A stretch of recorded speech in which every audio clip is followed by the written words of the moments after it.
Alors, je m'appelle Franck, j'ai une formation en architecture, je suis donc architecte, mais je me suis consacré surtout à l'accompagnement de projets en éco-construction. J'en ai accompagné à peu près une cinquantaine, et maintenant j'ai le plaisir de vivre sur un lieu qui s'appelle Embrun d'Herbe, qui est une maison en bioclimatie, et avec un jardin permacole. C'est magnifique, non ?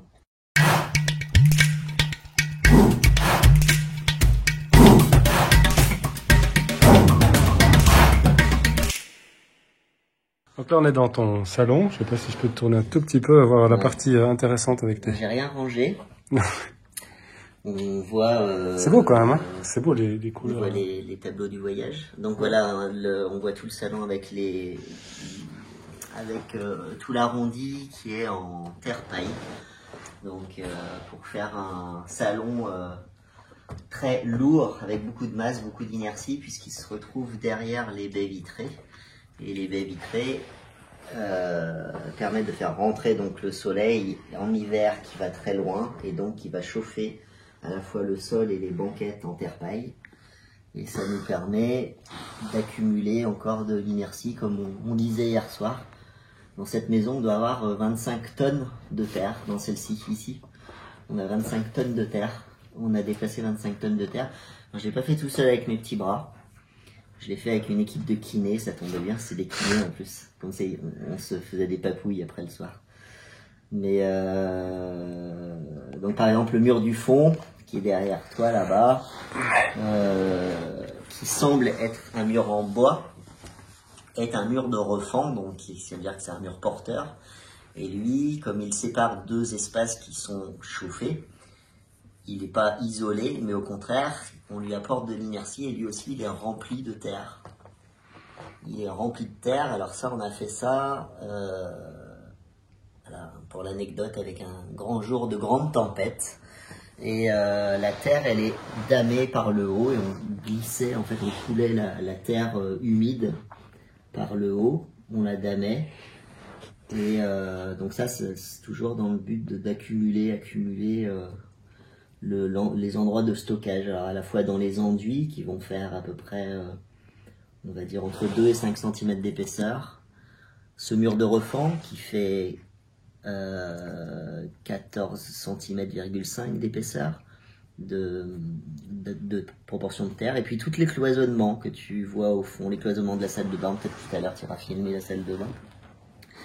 La salle de bain où on a, dès qu'on a des cloisons, en fait elles sont faites en terre-paille. Donc il y a une petite ossature en peuplier parce que c'est du bois de cagette, donc ça nous permet de le cintrer et d'avoir des courbes.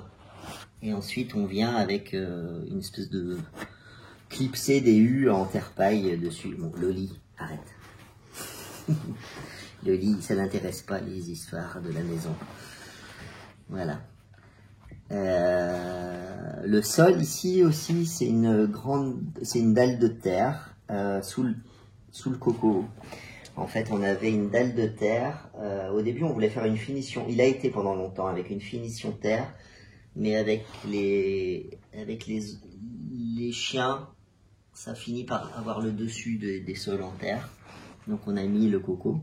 Mais l'idée, c'est aussi d'avoir une grosse inertie. Ce qui fait qu'on a du liège en périphérie qui isole pour éviter que les calories accumulées à l'intérieur sortent. Et on a du liège aussi sous la dalle en terre. Et en dessous, cette dalle en terre qui doit faire 20 cm, je crois, ou plus ici, elle doit faire 40, on avait mis plus. On a un hérisson de cailloux qui permet d'éviter la remontée capillaire d'humidité. Ça, c'est pour l'inertie. Et puis, bon, bah, tu l'as dit, hein, les bottes de paille qui vont isoler la maison. Donc, à la fois en mur, mais en toiture. Souvent, on parle des maisons, de l'isolation des murs, mais il faut quand même se souvenir que l'isolation des murs, ça représente que 30% des déperditions possibles dans une maison.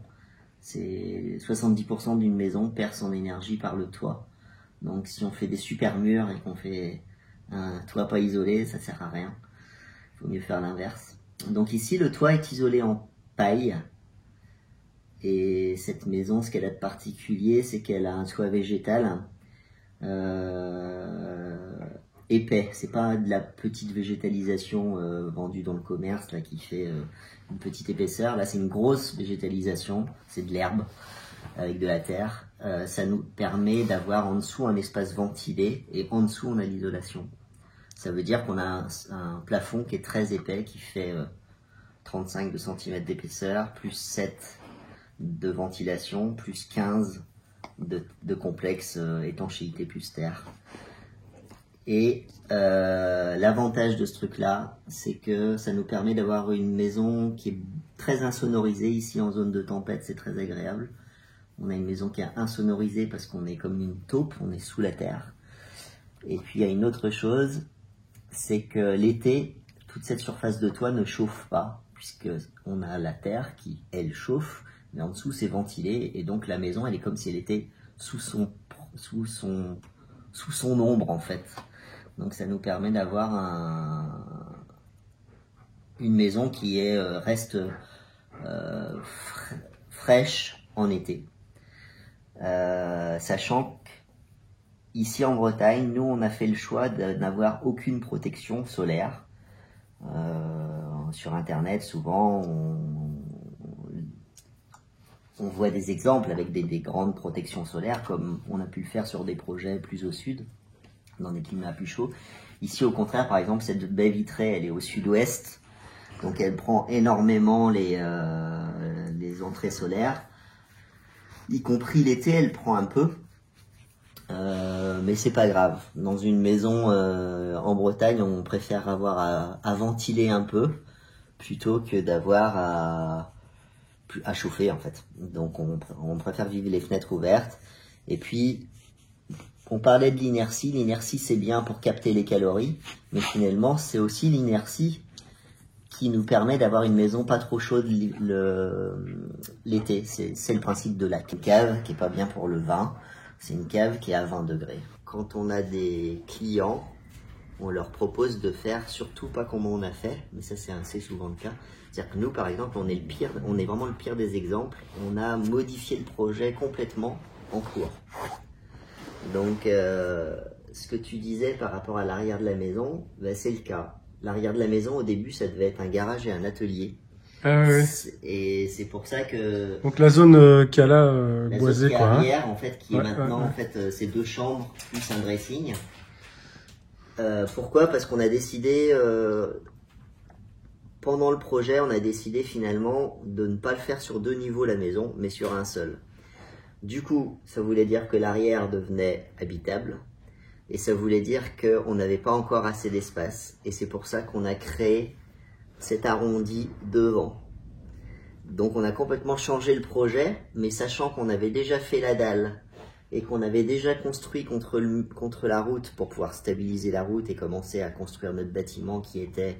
comme le principe du Earthship qui était calé au nord, façade nord, à moitié enfoui dans le sol. Donc du coup, on a été obligé de se baser sur cet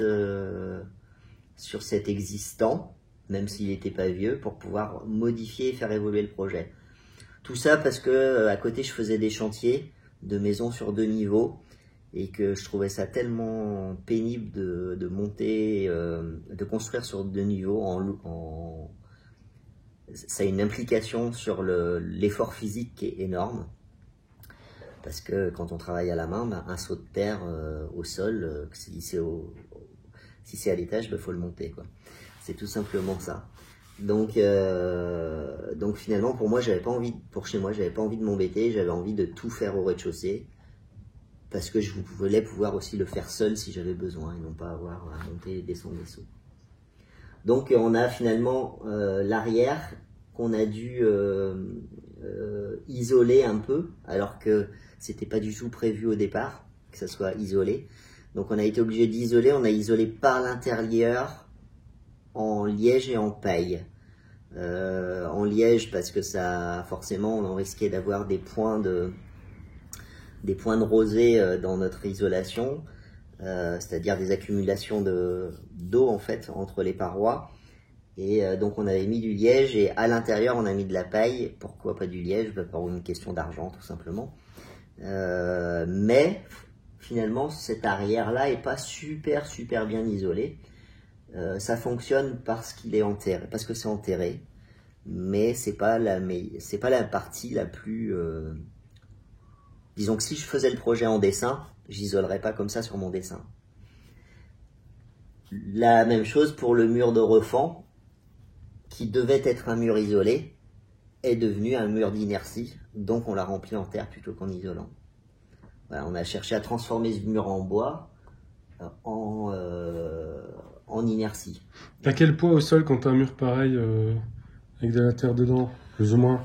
Je sais plus, après, tu vois, je sais plus le calcul exact sur les fondations. C'est évidemment, il est fait, celui-ci.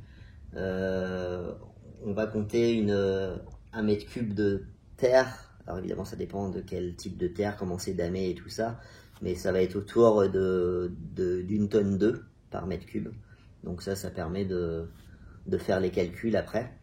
Sachant que là, on l'avait pas prévu, c'est pour ça qu'on pouvait pas non plus on pouvait pas damer la terre. Déjà, on a du poids sur des fondations qui sont en plus, ici on a un système de fondation très particulier. On a des briques en terre cuite du coup, qui sont montées sur une semelle en chaux armée en bambou. C'est-à-dire qu'on n'a pas de ferraillage. L'armature, on l'a faite en bambou, comme faisaient sur certaines constructions anciennes, même des aqueducs romains, on trouve des traces d'armature en bambou, d'armature avec du végétal. Le bambou est un super végétal en résistance à la traction. Et donc c'est ça qu'on demande comme en résistance à l'effort en armature, au ferraillage, sachant que le ferraillage dans la chaux, ça s'oxyde. Le bambou dans la chaux, ce qu'on trouve sur les aqueducs, c'est le bambou a disparu, c'est fossilisé en fait. On s'est permis de faire ça parce qu'on était, on a eu l'expérience de Pascal Théfault qui faisait ça aussi en Bretagne. Et puis nous, on avait l'avantage d'avoir un sol qui est relativement stable. On a le sol granitique en dessous. Donc comme fondation, il n'y a pas mieux que le granit, quoi. À part pour le radon. Je sais pas si tu parles des fois du radon. Maintenant, peut-être pas en Belgique, vous n'avez pas ce problème-là. Nous, on a le problème en Bretagne du radon qui est émis. En fait, c'est un gaz qui va se stocker dans les sous-sols des maisons et qui est radioactif, quoi. Et je crois que c'est comme ça qu'on dit, le radon, c'est radioactif. En tous les cas, ça peut avoir une incidence sur la santé. C'est pour ça qu'on conseille de faire des sous-sols ventilés en Bretagne. Ceci dit, l'envers du décor, c'est la solidité du granit, c'est un super support pour construire une maison. Donc on a ensuite une dalle, donc hérisson de cailloux, ventilée, légèrement ventilée. Ensuite, dalle de chaux, billes de schiste, sable, puis des pierres au sol qui sont ici du marmorino. Du travertin. L'avantage de cette composition de matériaux, c'est qu'on n'a que des matériaux perspirants. Donc on a la vapeur d'eau ne peut pas se stocker à un endroit, l'humidité peut migrer, et dans tous les sens, dans tous les murs en fait ici. Il n'y a pas d'endroit où on a un pare-vapeur total, quoi. Donc on a des freins de vapeur, on a dans les murs ici le premier frein vapeur, c'est l'enduit air qui va permettre d'éviter qu'on ait que l'humidité qu'on va générer en vivant dans la maison migre vers la botte de paille. Et même si elle migrait, même si elle traversait la botte de paille, derrière on a un panneau qui est un panneau d'Agepan qui reste un petit peu perspirant à la vapeur d'eau. Sachant que dans la pratique, en tous les cas dans l'observation que j'ai pu faire, j'ai fait des carottages, donc la maison elle a 12 ans, ça. j'ai fait des carottages pour voir comment était la paille. Elle est absolument comme le jour où je l'ai posée, jaune, pareil. Il y a 0 trace d'humidité. En tous les cas, j'en ai observé 0 qui serait lié à notre vie. Après, évidemment, s'il y a une fuite d'eau par le toit et qu'il y a de l'eau qui s'infiltre doucement, là, évidemment, il peut y avoir des problèmes dans un mur en paille. Mais en tous les cas, il n'y en a pas par la vie qu'on génère. Il n'y a pas de problème lié aux bottes de paille qui pourriraient quand tu fais cuire des pâtes, quoi, par exemple. À ce propos-là, j'ai eu l'occasion de réparer une vieille maison en paille qu'avait faite Pascal Thépeau. Et c'était super intéressant parce que je m'attendais à ce que un problème d'eau dans une maison en paille, ça se fasse comme une éponge et que la paille absorbe l'humidité et finisse par composter sur une grande surface. J'ai eu l'occasion de réparer une maison en paille où les gens m'ont dit je fais toc toc sur mon enduit, ça sonne creux derrière. On a des infiltrations d'eau par des appuis de fenêtres à l'extérieur. Ça fait je crois que la maison a été construite depuis une vingtaine d'années. Donc on imaginait la catastrophe derrière. Donc j'ai coupé l'enduit à l'intérieur. Et en fait là j'ai observé que finalement là où il y avait une infiltration d'eau, ça créait une cheminée compostée, donc vide, mais qui faisait pas plus que 5 cm de diamètre. Et à côté, on avait la paille jaune. C'est-à-dire qu'il n'y a pas du tout l'effet de capillarité et de pourrissement de la botte de paille. Donc ça a été pour moi une très bonne observation qui m'a donné confiance dans le matériau paille. Puisque finalement, en fait, s'il y a un problème, il n'est pas contagieux sur la paille. Et donc on retrouvait une goulotte compostée, et en pied, là où l'eau finissait par goûter, en pied sur le sol, sur la semelle, la paille était aussi compostée. Du coup, qu'est-ce que j'ai fait? J'ai arraché le reste de la botte de paille qui restait. Je l'ai remplacé par une nouvelle. J'ai évidemment avant réglé le problème de l'étanchéité à l'eau. J'ai remonté un enduit à l'intérieur et le tout a été fait en une demi-journée. Et du coup, en fait, ça m'a donné, c'est une petite anecdote, un petit exercice qui m'a donné confiance dans ce matériau. Alors, à vivre, je vais pas vouloir être prétentieux, mais je vais quand même te faire part d'une réflexion qu'on se fait à chaque fois qu'on va chez quelqu'un d'autre. C'est que c'est vachement mieux chez nous au niveau confort. C'est clair. Et c'est clair, on le sent. Hein, je vois, mais quand je vais on a habité avant dans des maisons en pierre. C'est très confortable l'été, la maison en pierre, parce qu'on a cette inertie justement. Mais l'hiver, comme elles sont mal isolées et elles sont pas isolées par l'extérieur, souvent les maisons en pierre, on les a isolées par l'intérieur. Donc du coup, en fait, on profite pas de l'inertie l'hiver. Au contraire, ça devient un problème. C'est-à-dire que si on part en vacances 15 jours, les murs sont complètement refroidis et là, on en rentre chez nous, il fait super froid. On met le chauffage à fond. Du coup, qu'est-ce qui se passe? Toute l'accumulation du froid et de l'humidité, ça condense de partout et ça met un temps fou avant qu'on ait une sensation de confort. Ici, on a, il y a un chiffre qui est intéressant à dire. Quand on vivait dans une maison en granit, en Bretagne, l'hiver, on avait à peu près 95% d'humidité dans l'air, et 16 degrés maximum, mettant le poêle tout le temps à fond. Après, on a isolé cette maison, on a eu un petit peu mieux quand même. Mais on avait toujours un très très fort taux d'humidité. Ici, on a un taux d'humidité qui varie entre 55 et 65% d'humidité, sachant que le confort idéal pour l'être humain, c'est 60% le degré d'humidité. À 30%, en fait, c'est ce qu'on peut avoir par exemple en montagne. On n'est pas si bien que ça. Enfin, quand on dort, on peut avoir la gorge sèche, les narines un peu irritées. Donc finalement, on a une température stable et on a aussi une hygrométrie stable. Et ça, c'est pas lié à la main. Souvent, je conseille aux gens, les gens me disent la maison paille. C'est la maison en paille plus terre, en fait, qui marche bien en Bretagne. Parce qu'elle gère l'humidité de Bretagne et elle gère les flux de température qui vont évoluer et donc amener une espèce d'inertie dans tout ça.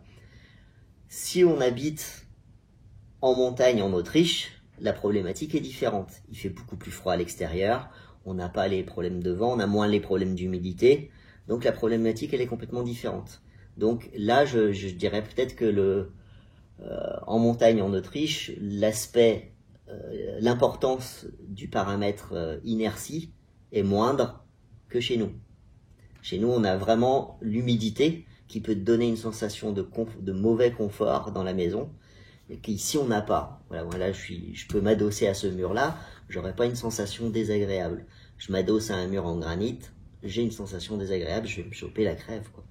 Donc à vivre, c'est super une maison en paille. On peut ici peut-être un petit peu reprocher qu'on a des petites surchauffes parfois l'été, mais franchement, j'ai pas envie de m'en plaindre parce que je préfère avoir à ventiler et à ouvrir toutes mes fenêtres. Ça me donne la sensation de vivre dehors. Et je trouve ça plus agréable finalement, ce truc-là, plutôt que de se battre pour avoir chaud, quoi. Là, tu vois, on n'a pas fait de feu depuis ce matin. On a eu 120 km/h encore ce matin de vent. Ça va, quoi, il fait à peu près bon, quoi.